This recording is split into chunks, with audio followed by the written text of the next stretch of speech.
मैं Sharda Kumari, Marwari plus two school Hindi शिक्षिका। आज आप लोगों को 11वीं की कक्षा लेकर पुनः प्रस्तुत हूँ। आप लोग ये जानते हैं कि कोविड महामारी के तहत जिला शिक्षा पदाधिकारी कार्यालय से गैर गाइडेंस प्रोग्राम का संचालन हो रहा है, जिसके तहत आपके पाठ्यक्रम में जो कमियां रह गई, जो पूर्ण नहीं हो पाया महामारी के कारण, उसको पूर्ण करने की योजना बनाई गई है और मुझे पूर्ण विश्वास है कि आप लोग इसका लाभ उठाकर इसे पूर्णतः सफल करेंगे। आज हम लोग हर बार की तरह आज भी एक बार पुनः वर्चुअल क्लास ऑफ व्यास से जुड़ गए हैं और आज मैं प्रस्तुत हूँ एक कविता के साथ। आज पिछली कक्षा में हम लोगों ने पढ़ा था संस्मरण, जिसके लेखक फणीश्वर नाथ रेणु थे। आप लोग उसका गृहपाठ जरूर किए होंगे, क्योंकि मैंने जिस तरह से पढ़ाया मुझे पूर्ण विश्वास है कि आप लोग उसको पूर्ण करने में सक्षम होंगे। आगे आप लोगों को मैं बता दूं कि आज जो ये कविता मैं पढ़ाने जा रही हूँ उसका शीर्षक है मातृभूमि। मातृभूमि पढ़ के आप लोगों को ऐसा लग रहा होगा कि ये देश प्रेम से भरी हुई कविता है, क्योंकि इस तरह के पहले जितने भी शीर्षक रहे हैं आप लोगों ने उसमें पूर्णतः देशभक्ति, देश प्रेम, राष्ट्र एकता या मातृभूमि के प्रति अगाध करुणा भरी चीजों को आपने पढ़ा। जैसे सुमित्रानंद पंत की कविता भारत माता आपने पढ़ा, मातृभूमि दिनकर जी ने भी लिखा है, मैथिलीशरण गुप्त जी ने भी लिखा है। लेकिन ये कविता थोड़ी सी अलग है। कैसे अलग है, पहले ये आप लोग जानिए।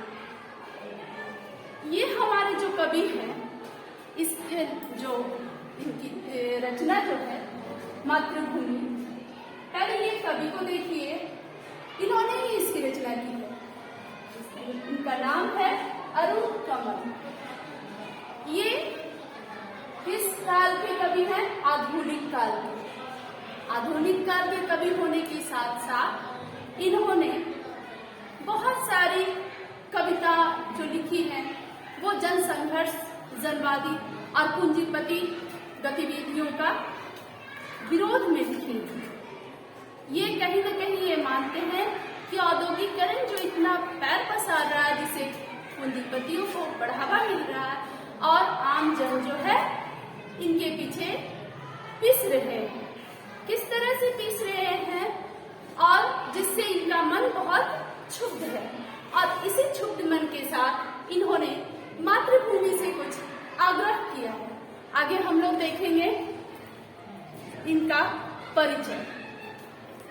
पहले भी मैंने बताया है कि ज्यादातर प्रश्न कवि परिचय से आते हैं, इसलिए कवि या लेखक का परिचय अच्छी तरह से हम लोगों को पढ़ लेना होगा, जिसमें उनके बारे में एक एक चीज का अध्ययन होना जरूरी है, क्योंकि प्रश्न उससे ही आते हैं, खास करके वस्तुनिष्ठता से। तो हम इनके बारे में जानेंगे। सबसे पहले तो ये मैं बता दूं कि ये जो कवि हैं अरुण कमल जी, इनका जो संबंध हमारे गया जिला से भी रहा है। ये और भी रोचक बात है, आप लोग इससे जानिए कि कैसे उनका संबंध गया जिला से रहा है। सबसे पहले तो इनका जन्म 15 फरवरी 1954 ईस्वी को हुआ। इनका जन्म स्थान नासरीगंज, जिला रोहतास में है और इनकी माता का नाम सुरेश्वरी देवी और पिता कपिल देव गुरु। इस तरह से प्रारंभिक शिक्षा अनेक गांव कस्बों में इनका हुआ, अलग अलग तरह से। जैसे कैसे औरंगाबाद का 12 जगह है, वहां भी ये पढ़े।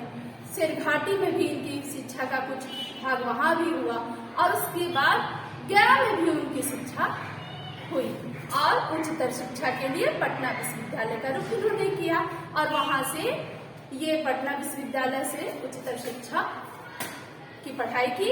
और इसके बाद ये क्या करते थे, देखिए शिक्षा प्राप्ति के बाद, हालांकि यहाँ पे पुरस्कार है, लेकिन मैं बता दूं कि ये अंग्रेजी विभाग के प्रोफेसर हैं पटना विश्वविद्यालय में, उसके साथ ही आलोचना का पत्रिका इनकी थी उसके संपादक भी रहे। इन्होंने पठन पाठन लेखन बहुत ही निष्ठापूर्वक किया और उसके साथ ही जनसंपर्क भी बहुत रहे। इनकी जो विचारधारा थी जो लोगों के लिए बहुत ही करुणा और संवेदना भरी हुई थी। ये गरीब लोगों को देखकर बहुत ही दुखी होते थे। आप लोग, मुझे याद है आप लोग 8वीं कक्षा में इनकी एक कविता पढ़े होंगे, खुशबू रचते हाथ, किसने किताब का नाम है, और उसमें आप लोगों ने पढ़ा होगा इनकी कविता खुशबू रचते हाथ। उसमें भी वो किसके बारे में लिखे हैं? अगरबत्ती बनाने वाले मजदूरों के बारे में। उन्होंने उसमें क्या लिखा है कि वो तो खुशबू रच रहे हैं, विभिन्न कोई चंदन की खुशबू बना रहा है, गुलाब की खुशबू की अगरबत्ती बना रहा है, लेकिन उनकी आर्थिक स्थिति कैसी है, उनकी सामाजिक स्थिति कैसी है, बहुत ही दयनीय है। तो ये इस तरह का जिक्र उसमें किए। आज भी हम लोग इसमें जो इन्होंने बताया, हालांकि तीनों वर्ग के समाज के तीनों वर्ग के लोगों का वर्णन किया है, जिसमें उच्च वर्ग का और मध्यम वर्ग का प्रतिनिधित्व ये खुद कर रहे हैं और निम्न वर्ग के बारे में भी बताया है, उनकी समस्याओं के बारे में भी बताया है। आगे देखेंगे इनको पुरस्कार क्या मिला। पुरस्कार में आप लोग यहाँ देखिए कि इनको जो पुरस्कार मिला, भारत भूषण अग्रवाल स्मृति पुरस्कार 1980 ईस्वी में, सोवियत यूनियन नेहरू पुरस्कार 1989 ईस्वी में, श्रीकांत वर्मा स्मृति पुरस्कार 1990, रघुवीर सहाय स्मृति पुरस्कार 1996, शमशेर सम्मान 1997, नए इलाके में कविता संकलन के लिए इन्हें साहित्य अकादमी पुरस्कार भी मिला है 1998 में। इस तरह इतने प्रतिभा के ये धनी थे कि इनको बहुत सारे पुरस्कार और इसके साथ सम्मान भी मिले हैं। सम्मान क्या क्या है? ये विदेशों का भी भ्रमण करते रहे हैं, चाहे वो साहित्य के क्षेत्र के से जुड़ा हो या लेखन के क्षेत्र में। ये गाहे बगाहे विदेश भी जाते रहे हैं। उसमें कांगो, रूस, पाकिस्तान, देखिए यहाँ आगे लिखा है कि इन्होंने कौन कौन से देश का भ्रमण किया है। तो इनको विदेश से भी बहुत सारे सम्मान मिले। यात्राएं भी देखिए, कांगो, रूस, चीन, इंग्लैंड, पाकिस्तान एवं म्यांमार की साहित्यिक यात्राएं इन्होंने की है। और सम्मान इनको जो मिला है, एफ्रो एशियाई युवा लेखक सम्मेलन में सम्मानित किया गया। श्राजा वीरे कांगो में भारत के प्रतिभागी बने। वो ये वहां के संगोष्ठियों में प्रतिभाग करते थे। साहित्य अकादमी की सामान्य परिषद एवं सलाहकार समिति के सदस्य रहे। Indian institute of advanced study, Shimla की सोसाइटी के सदस्य, केंद्रीय हिंदी संस्थान, आगरा एवं हिंदी साहित्य सम्मेलन, प्रयाग की कार्य प्रगति में इन्होंने उसके सदस्य के रूप में काम किया। इस तरह से इनका आधुनिक साहित्य में बहुत बड़ा योगदान रहा। इसके बाद सबसे बड़ी चीज, ये पत्रकारिता के भी बहुत अच्छे जानकार रहे और उससे भी जुड़े रहे। पत्रकारिता में हम लोग आज भी पेपर पढ़ते हैं ना, अखबार पढ़ते हैं, प्रभात खबर, उसमें इनकी टिप्पणियां आया करती थी। राज्य से का समाचार जो छपती थी उसमें भी टिप्पणियां रहती थी। और नवभारत टाइम्स अखबार जो है उसमें भी क्या है, पटना के लिए जन गण स्तंभ में टिप्पणियां लिखा करते हैं। तो इस तरह से विभिन्न अखबारों में इन्होंने टिप्पणियां लिखी हैं। लिटरेट वर्ल्ड इंटरनेट पत्रिका के लिए स्तंभ लिखा। ये मुख्य बातें हैं। इसके बाद इनकी कृतियां आप लोग जरूर देखिएगा, क्योंकि ये सिर्फ आपको जो पढ़ना है वही कविता प्रश्न में नहीं पूछता, और भी रचनाओं की जानकारी आपको रखनी है। कौन कौन सी रचनाएं इनकी मुख्य है? अपनी केवल धार, सबूत, नए इलाके में, पुतली में संसार, कविता संग्रह। एक बात आप गौर कीजिए, जो ये पुतली में संसार कविता संग्रह है, इसी से संकलित कविता इसी में संकलित है। जो आपको पढ़ना है अभी, मातृभूमि मातृभूमि। आपको प्रश्न पूछेगा पुतली में संसार कविता काव्य संग्रह किसकी रचना है, तो अरुण कमल जी की। और पूछेगा कि मातृभूमि कविता कवि के किस संग्रह से, काव्य संग्रह से लिया गया है, तो पुतली के संसार, पुतली में संसार। इसके बाद कविता और समय, ये आलोचना की पुस्तक है। वियतनामी कवि तो हूँ की कविताओं टिप्पणियों की उत्तर पुस्तिका। ये अनुवाद है रूसी कवि माइकोविस्की की आत्मकथा, अंग्रेजी में वॉइसेस नाम से भारतीय युवा कविता। इन्होंने बहुत सारे जो दूसरी भाषा की किताबें थी उनका अनुवाद भी किया है उसमें, और बहुत दूसरी भाषाओं में, अंग्रेजी में भी इन्होंने लेखन कार्य किया है, उसके बारे में यहाँ पे बताया गया है। अनुवाद क्या है, किपलिंग का जंगल बुक। इस तरह से, क्योंकि ये देश विदेश के अनेक साहित्यकारों से मिले, उनके बारे में जाने, उनके लेखन को जाना, तो उनको यह रुचि हुई कि उसका अनुवाद मैं हिंदी में करूं, तो इन्होंने उनकी बहुत सारी रचनाओं को अनुदित किया। इस तरह से इनके बारे में ये आप इनका परिचय हो गया। अब आगे हम लोग पढ़ेंगे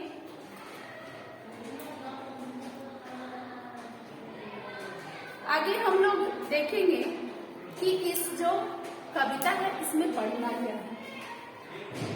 ये यहाँ इस पुस्तक में संकलित कविता कवि नवीनतम कविता संग्रह पुतली में संसार, जैसा कि आपको मैंने बताया था कि इससे ली गई है।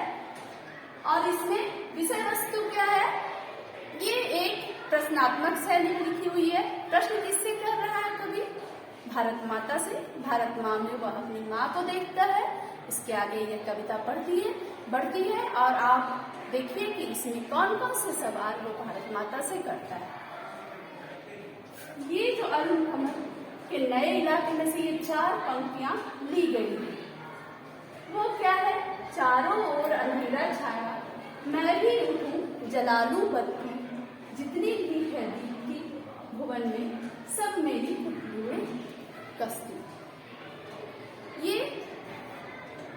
चारों ओर निराशा रहने के बावजूद कवि की आशावादिता को दिखाता है।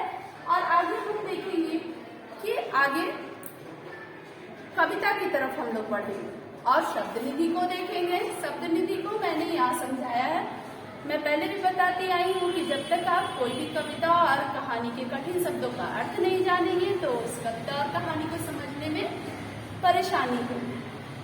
हम लोग देखेंगे यहाँ शब्दार्थ। हहाना, हहाना एक हम लोग बोलचाल की भाषा में भी प्रयोग करते हैं कि बहुत हाहा के नदी आई है, बोलते हैं। तो ये बहुत तेज धार वाली पानी जिसमें उल्लास का नजर आता हो, अभिलाषा नजर आती है, उसके बारे में कहा गया है। लेकिन आपको जो कविता में प्रयोग हुआ है समुद्र की जल के बारे में बताया गया कि समुद्र किस तरह से हाहाकर आगे की ओर उफान फेंकता है। तो उसका अर्थ क्या होता है, उत्कट अभिलाषा से भर उठना, उसमें जो इच्छा होती है उसको वो जाहिर करने के लिए आतुर होते रहता है, इसलिए उसको हम हहाना शब्द का ये कविता में प्रयोग हुआ। आगे देखिए कंदरा, गुफा। कंदरा का मतलब आप लोग पहले भी जान चुके होंगे कि गुफा को कंदरा बोला जाता है। हिलोड़ती, हिलाती, हलचल पैदा करती। नवोढ़ा, नई नवेली दुल्हन को कहा गया है। नक्काशीदार, वेल बूटेदार, जो कढ़ाई वगैरह होता है ना, अच्छा सा इसमें तस्तरी को ढकने वाला कढ़ाई करके बनाया जाता है धागे से, उसको हम नक्काशीदार कहते हैं। यतीम, यतीम का मतलब बेसहारा। अनाथ भी इसी का पर्याय होगा। ये दो सीधे शब्द है और वो हिंदी। श्यामल, सांवला। गुत्थम, गुत्था, एक दूसरे में गुथा हुआ, इस तरह से गुथा हुआ जिसमें कोई दूरी न हो और बहुत ही सिस्टम पद्धति के साथ वो गुथा हुआ।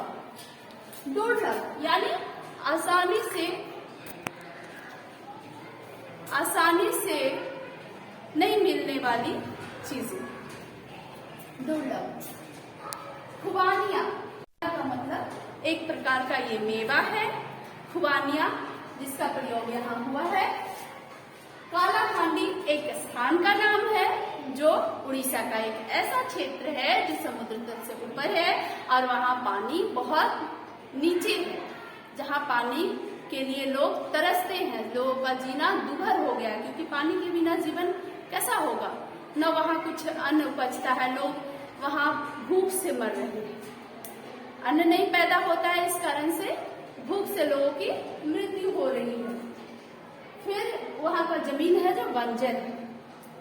बंधुआ यानी जो मामूली सा, बंधुआ मजदूर आज भी कहीं कहीं पे दूर दराज के गांव में इतना पिछड़ेपन है कि वहाँ गरीबी के कारण लोग बंधुआ मजदूर बन जाते हैं। कैसे? थोड़े से कर्ज देते हैं जो महाजन किस्म के लोग होते हैं और उनको उसके बदले क्या लिखवाते हैं कि इसमें ब्याज भी लगेगा और तुम्हारा पूरा जीवन मैं जो कहूँगा उसे मानना होगा। उसे हम कहते हैं पूरे जीवन अभिशप्त रूप में जीने का मतलब हो गया, उसे हम कहते हैं बंधुआ मजदूर।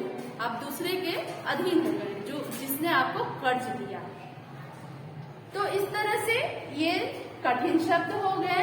आगे हम लोग कविता में प्रवेश करेंगे, कविता का वाचन करेंगे, फिर इसका अर्थ जानेंगे, भावार्थ जानेंगे। कविता का वाचन ये हालांकि बड़ी कविता है और इसमें मैंने बताया कि उस तरह से क्योंकि हमारा देश तो आजाद हो गया था, तो उस तरह से ये देश प्रेम और देशभक्ति से कम और आम जनों की समस्याओं पर आधारित कविता है। तो इसको देखेंगे। आज इस शाम जब मैं भींजता खड़ा हूँ आसमान और धरती के बीच, आज इस शाम जब मैं भींजता खड़ा हूँ आसमान और धरती के बीच, तब अचानक मुझे लगता है यही तो तुम हो मेरी माँ, मेरी मातृभूमि। ये जो दो पंक्तियां हैं, इससे क्या कवि अपने लिए कह रहा है, अपने लिए कह रहा है। अब आगे बढ़ते हैं। इसका मैं भावार्थ एक बार वाचन के बाद बताती हूँ। आप देखिए, धान के पौधों ने तुम्हें इतना ढक दिया है कि मुझे रास्ता तक नहीं सूझता और मैं मेले में खोए बच्चे सा दौड़ता हूँ तुम्हारी ओर, जैसे वह समुद्र जो दौड़ता आ रहा है, छाती के सारे बटन खुले हाहाकार, और उठती है शंख ध्वनि कंदराओं के अंधकार को हिलोड़ती। ये बकरियां जो पहली बूंद गिरते ही भागी, छिप गई पेड़ की ओट में। सिंधु घाटी का वह सांड चौड़े पट्टे वाला जो भीगे जा रहा है पूरी सड़क छिपी। अब इतना का मैं पहले बताती हूँ आपको। ये कभी अपने लिए कहता है। आप लोग यहाँ देख रहे हैं कि बकरियां हैं, सांड है।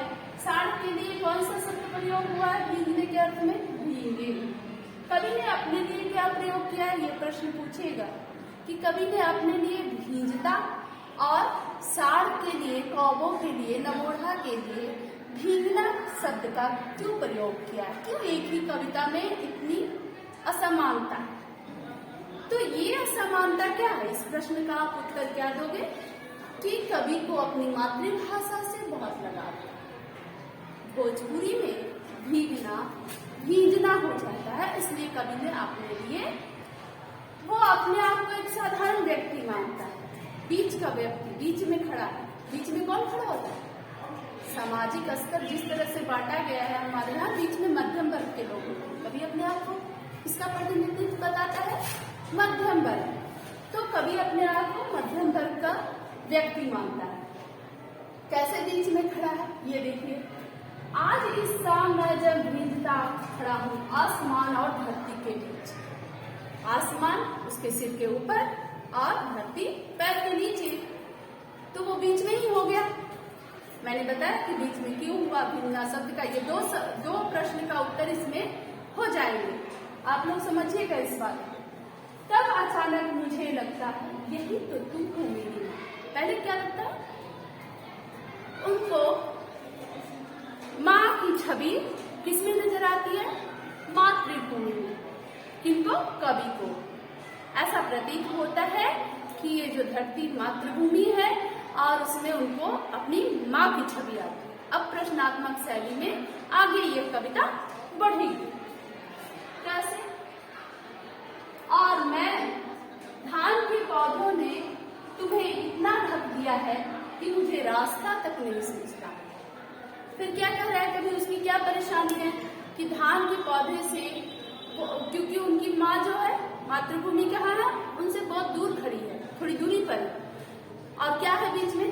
धान का खेत। और धान का खेत इतना घना है कि वो पूरी तरह से रास्ता ही ढक दिया और कवि को रास्ता ही नहीं सूझ रहा है। इसके बाद कवि क्या करता है? एक मेले में बच्चा जैसे खो जाने के बाद माँ को दूर देखता है तो दौड़ता है, उस तरह से बदहवास कवि मातृभूमि की तरफ दौड़ता है। और मैं मेले में खोए बच्चे सा दौड़ता हूँ तुम्हारी ओर जैसे वह समुद्र। यहाँ पे दो चीज से समानता बताई गई है कि मेले में खोए बच्चे सा मैं दौड़ रहा हूँ और जैसे समुद्र दौड़ता है। वो क्या? बहुत सारे उत्कट अभिलाषा उसके मन में सवाल हैं जो हाता हुआ बहुत तेजी से आगे की ओर आता है। पहले तो मेले में खोए बच्चे जैसा वो बताते हैं और उसका से बदहवास और कैसे दौड़ते हैं? वैसे जैसे समुद्र अपनी अभिलाषा लिए आगे की ओर हिलोड़ी मारते हाता हुआ आता है। और उठती है शंख ध्वनि कंदराओं के अंधकार को भिगोती। और ऐसा लग रहा है इस बीच शंख की ध्वनि बज रही है, जो पूजा के समय शंख घोष होता है, वो ऐसा लग रहा है अंधकार, क्योंकि शाम का समय धीरे धीरे तो अंधकार फैला जा रहा है। तो कवि कहते हैं कि ये शंख ध्वनि से ऐसा लग रहा है कि धीरे धीरे अंधकार वो अंधकार को भी चीर रहा है। हिलोड़ना का अर्थ अभी हम लोग देखे थे कि क्या करना? हिलोड़ना का मतलब हलचल पैदा कर रहा है उस अंधकार में कि आखिर ये शंख घोष कहाँ से आ रही है। ये बकरियां जो पहली बूंद गिरते ही भागी और छिप गई। कहाँ छिपती हैं? जितने भी जानवर होते हैं अगर वर्षा आ जाए तो वो लोग भी भीगते हुए जाके कहीं ऐसी जगह पे छुपते हैं जहाँ पे बूंदें कम गिरे। तो बकरियां कहाँ छिप गई हैं? पेड़ की मोट में। ये सारे जो अवस्था है मैं आगे क्लियर करूंगी, इसके भाव क्या है। सिंधु घाटी का वह सा चौड़े पट्टे वाला जो भीगे जा रहा है पूरी सड़क से। ये सिंधु घाटी की सभ्यता अपनी संपन्नता के लिए जानी जाती है। सब लोग सुखमय जीवन था, बहुत सुखी संपन्नता आ गई थी सिंधु घाटी सभ्यता में। तो उस समय क्या था? उसका जो चिन्ह था क्या था? साड़ बना हुआ उसका चिन्ह था। और अभी भी क्या है? वो स्टॉक मार्केट का क्या बुल ही है। औद्योगिकरण में जो आप लोग मुंबई का शेयर स्टॉक मार्केट का देखते हो तो उसका निशान भी बुलियन डॉलर इस तरह से कहा जाता है। तो कहीं ना कहीं उद्योगपतियों का, औद्योगिक क्षेत्रों का ये प्रतिनिधित्व करता है। तो औद्योगिक बड़े बड़े उद्योग जो है वो पूंजीपति लोग संभालते हैं। तो यहाँ पे जो साड़ की बात कही गई है और वो भी चौड़े पट्टे वाला, वही बड़े बड़े पूंजीपतियों के लिए कहेंगे कि वो कैसे चल रहे हैं। लोग तो छिप रहे हैं। छिप कौन रहे?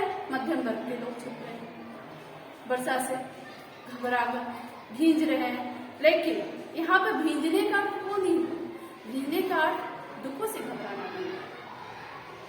जब आर्थिक तंगी हो, सामाजिक तंगी हो, शारीरिक तंगी हो, मानसिक परेशानी हो, तो वो उस समस्या से बचने के लिए बहुत सारे उपाय ढूंढते हैं। कभी भी वही उपाय ढूंढ रहे हैं जिस तबके की, जिस वर्ग की जो परेशानी है उससे बचने के उपाय किससे पूछ रहे हैं? मातृभूमि से। और ये पूंजीपति के लिए कहा गया कि वो तो आराम से क्या कर रहा है? चौड़ा पट्टा लगाए हुए है, साड़ जो है वो भीगे जा रहा है, उसको कोई परवाह नहीं, कुछ भी हो जाए। आज भी वर्तमान स्थिति ऐसी ही है, चाहे महंगा हो या सस्ता, प्रभाव किसे पड़ता है? ज्यादातर मध्यम वर्ग और निम्न वर्ग। पूंजीपति लोग तो मैनेज कर ही लगते हैं, इधर से उधर से कर ही रहे हैं। तो वही कह रहा है कि उससे उसको कोई परवाह नहीं और वो पूरी सड़क को छेके हुए, सबका हम लोग समाजवादी जो क्रांति पढ़े होंगे आप लोग इतिहास में, उसमें कहा गया था कैसे पूंजीपति लोग का विरोध किया गया, मार्क्सवादी और ये लेनिनवादी विचारधारा के लोग किए। वो इस कविता में थोड़ी थोड़ी सी झलक रही है। कैसे कि लोग घबराकर अपनी समस्याओं से छुप रहे हैं, लेकिन कौन बेफिक्र है? पूंजीपति बेफिक्र है, और वो सबका हक मार के पूरे सड़क को छेक कर मैं अकेला हूं और मैं बहुत ही बड़ा हूं, बलशाली हूं, ये दिखा रहा है। यहाँ तक आप लोग को स्पष्ट हो गई कविता। इसके सीधा सीधा अर्थ भी मैंने बताया और भावार्थ भी बताया। अब आगे बढ़ते हैं। आगे की क्या परेशानी है, किस वर्ग की परेशानी है? वे मजदूर जो सोख रहे हैं बारिश मिट्टी के ढेले की तरह। बहुत ही कारुणिक चित्रण है। किस तरह से कारुणिक है ये मैं बताती हूँ। वे मजदूर जो सुबह से शाम तक पत्थर तोड़ते हैं, एकदम मतलब कड़ी से कड़ी मेहनत करते रहते हैं। उनका क्या होता है, दिन भर जो पसीना इतना बहता है कि शरीर ऐसे ही सूखा हुआ सा लगता है शाम होते हुए, लेकिन फिर भी निरंतर वो काम करते ही रहते हैं। और शाम में जो बारिश आई है तो वो उनपे जो बारिश की बूंदें पड़ रही है, उनकी शरीर इतना सूख गया है कि वो पूरी बारिश की बूंदों को अपने अंदर सोख रहा है। कैसे कैसे सोख रहा है? सूखी मिट्टी के ढेले पे जब पानी पड़ता है तो वो ढेला अंदर सोख लेता है। अब बेचारा वो इतना ही तक बर्दाश्त करता है जितना सूखने की शक्ति है, ज्यादा पड़ा तो वो पूरे उसमें ध्वस्त होकर मिट्टी में मिल जाता है। वैसे ही हमारे मजदूर वर्ग के लोग हैं। एक स्थिति आती है जब तक वो सहते उसी तरह दम भी तोड़ देते हैं। बहुत सारे गरीबी में, लाचारी में, रोग बीमारी हो जाती है और वो लोग आर्थिक तंगी की वजह से इलाज भी अच्छे से नहीं करा पाते हैं और वो मर जाते हैं। तो यहाँ ये बहुत ही मार्मिक चित्रण है। वे मजदूर जो सोख रहे हैं बारिश मिट्टी के ढेले की तरह। इसका भी अर्थ आप लोगों ने क्लियर जान लिया। आगे पढ़िए। घर के आंगन में वो नगोढ़ा भींगती नाचती और काले पंखों के नीचे कौवे के सफेद रोए तक भींगते और इलायची के छोटे छोटे दाने इतने प्यार से गुत्थन था। ये सब तुम ही तो हो। ये सब में क्या कर रहे हैं? कभी मातृभूमि को क्यों ला रहे हैं? क्योंकि वो मातृभूमि से ये कहना चाहते हैं कि माँ की ममता तो सब पुत्रों के लिए एक होती है, उसकी नजर में तो सब एक समान होते हैं। फिर ये तुम्हारी धरती पे इतनी असमानता क्यों है? ये पक्षपात भरा क्यों है? ये सब तुम ही हो ना माँ। जो बच्चा आपका तड़प रहा है, घबरा रहा है, उन सब के लिए भी तुम ही मातृभूमि हो। और जो अच्छे से जीवन यापन कर रहा हो उस सब के लिए भी तो ये इस तरह की असमानता कवि के दिमाग में क्या हो रही है? कवि की कोमल मन को छू रही है, तभी कवि ने अपने कोमल हृदय से इसकी रचना कर डाली है। आगे देखते हैं कि ये घर के आंगन में नमोढ़ा भींगती भांग, ये जो सब मध्यम वर्ग का चित्र कि घर के आंगन में जब वर्षा आने लगती है तो क्या, जो नई दुल्हन होती है उसे बारिश अच्छी भी लगती है, लेकिन वो सामान समेटने के बहाने आंगन में छमछमाती हुई निकलती है और थोड़ा सा बारिश का आनंद भी ले लेती है। वो कहीं ना कहीं खुश हो रही है। फिर और काले पंख वाले कौवे जो होते हैं वो पेड़ की झुरमुट में जाके छुप जाते हैं, लेकिन फिर भी उनके अंदर तक जो अंदर के सफेद रोए होते हैं वो भीग ही जाते हैं, कितना भी छुपते रहो।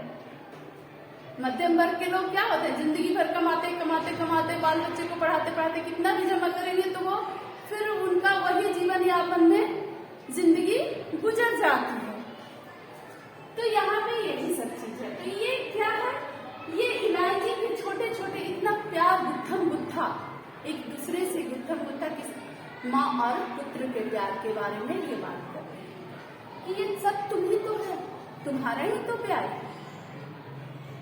कई दिनों से भूखा प्यासा तुम्हें ही तो ढूंढ रहा था चारों तरफ। कभी कहता है मातृभूमि से कह रहा है कि कई दिनों से भूखा प्यासा तुम्हें ही चारों तरफ ढूंढ रहा था। आज जब भीख में मुट्ठी भर अनाज भी दुर्लभ है, ये निम्न वर्ग के लिए आ रहा है कि मुट्ठी भर अनाज भी हमें हमारी भूख मिटाने को नहीं है, तब चारों तरफ क्यों इतनी भाप फैल रही है?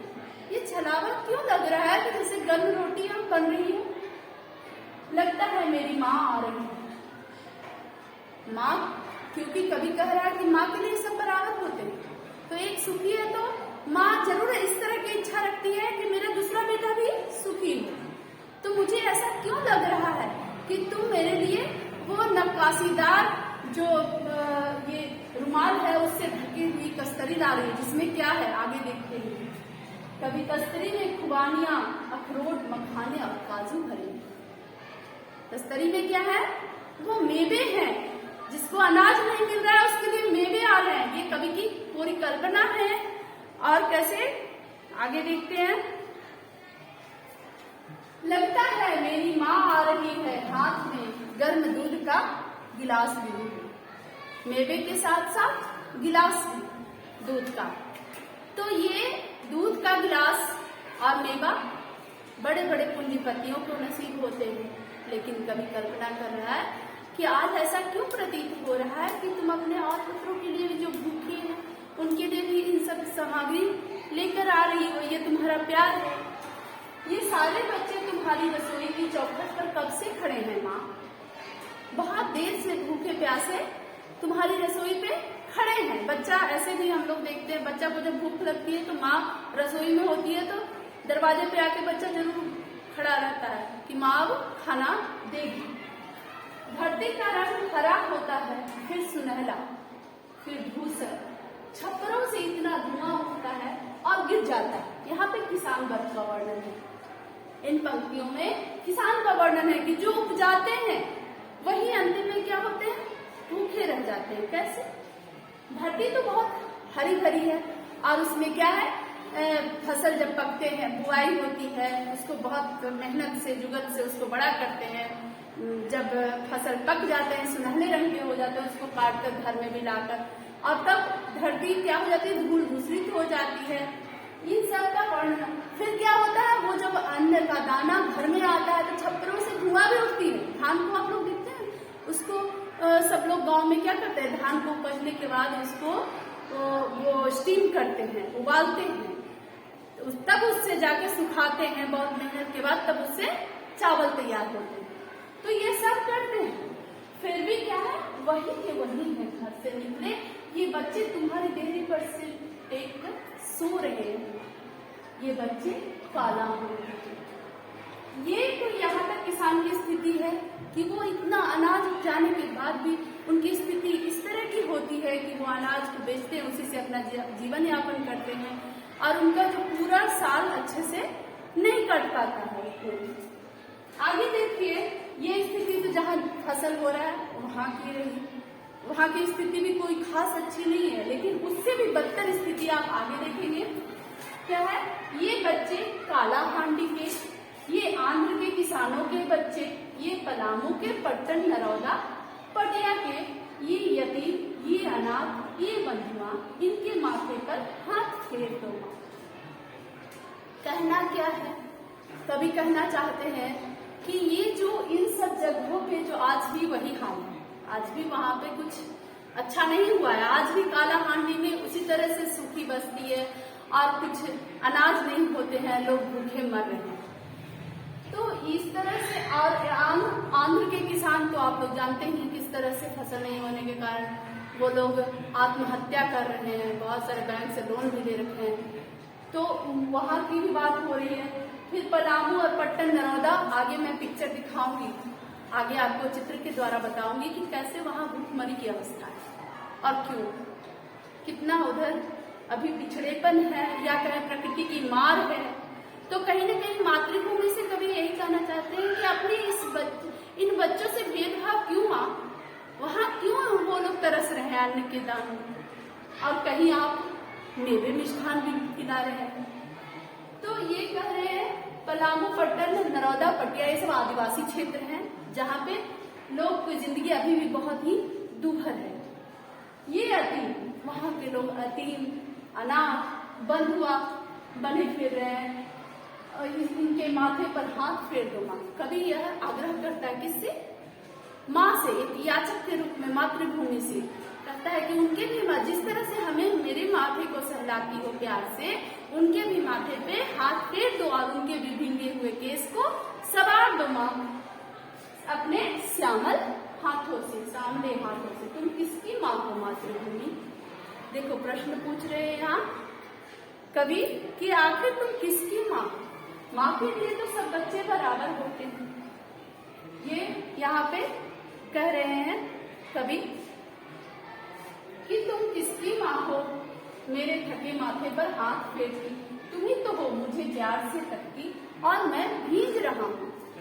मैं तुम्हारे प्यार में इतना अब सारे दुखों को भूलकर भींज रहा हूँ, क्योंकि तुमने अपने प्यार भरे हाथ मेरे सिर पर फेर दिया है।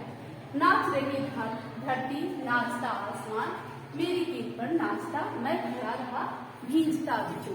कवि कहते कि पूरी धरती नाच रही है। ऐसा लग रहा है कवि को कि वो मध्यम वर्ग का प्रतिनिधित्व कर रहा है और वो उससे भारत माता कृपा मातृभूमि उस पर दिखा रही है और वो कहते हैं कि मेरे इर्द गिर्द ऐसा प्रतीत हो रहा है कि सब नाच रहे हैं। कौन नाच रहे हैं? सभी वर्गों के लोग। तो कवि संतुष्ट नहीं है, कवि असंतुष्ट है। हाँ, आशावादी है। किससे?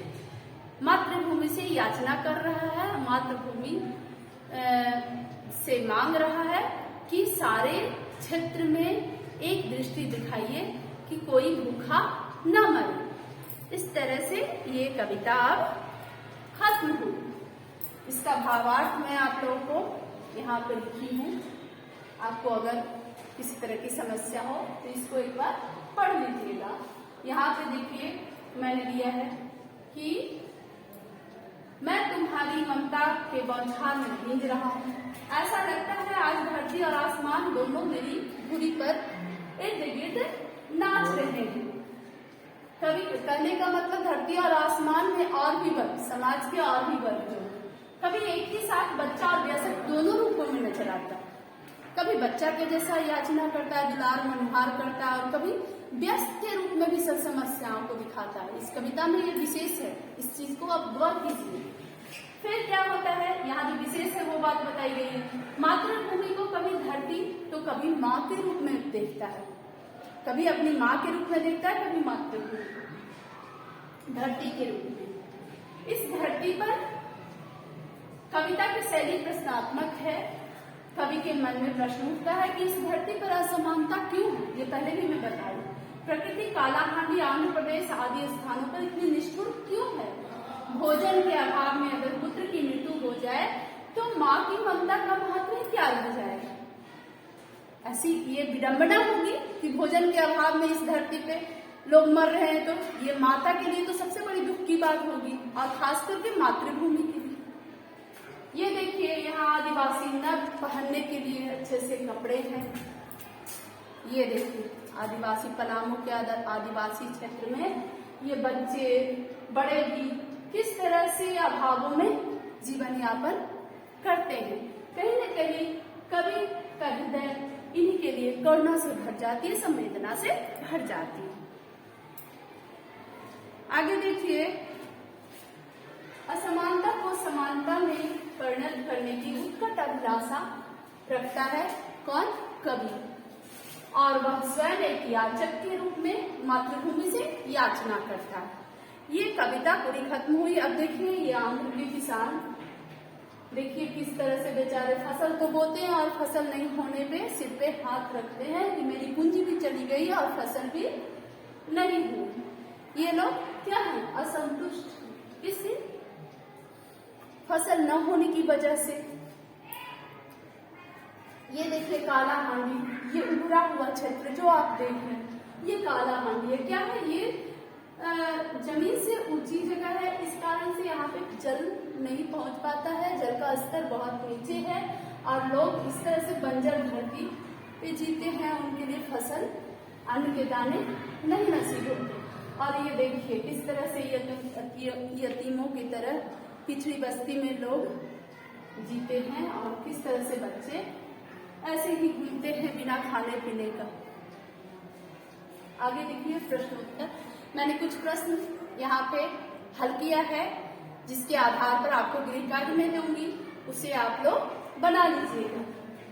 यह जो है सबसे पहली कविता, पहला प्रश्न है, यह कविता किसे संबोधित है? तो अपनी माता, कवि यह कविता को अपनी माता और मातृभूमि के लिए संबोधित करता है।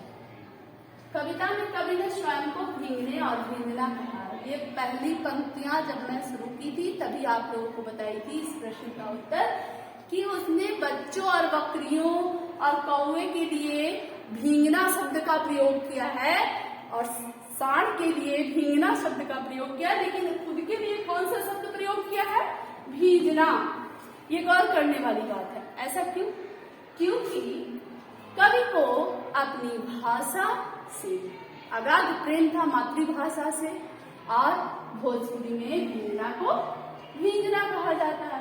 इसलिए देखिए कविता में कवि ने सिंधु घाटी के चौड़े पट्टे वाला सांड को कृषि और औद्योगिक जमींदार, कृषि कौन, बहुत सारे खेती बाड़ी जिनके पास है वो जमींदारी का काम करते हैं उनके लिए, और औद्योगिक पूंजीपतियों के लिए सांड का प्रतीक माना गया है। बच्चे, नगोड़ा या कौवे, यतीम, अनाथ, बंधु और मजदूर सबके लिए क्या है? ये मध्यम वर्ग का प्रतिनिधि के रूप में रेखांकित किया गया है। कवि ने स्वयं के लिए भींगना, यहाँ प्रिंट में गलती हो गई है, आप लोग इसे सुधार कर लीजिएगा। भींगना कहकर अपनी मातृभाषा भोजपुरी के प्रति श्रद्धा प्रदर्शित किया है। सिंधु घाटी की सभ्यता प्राचीन काल से ही संपूर्णता एवं संपन्नता के शिखर पर है। कवि का भोजपुर क्षेत्र अभी भी विकास की रोशनी से कुछ दूर है। दोनों क्षेत्रों के भौगोलिक और भाषाई आधार में जमीन और आसमान का अंतर है। तो कहीं न कहीं उस चीज को भी दिखाना चाहते हैं कि उनके क्षेत्र में क्या क्या है इस शब्द के प्रयोग से।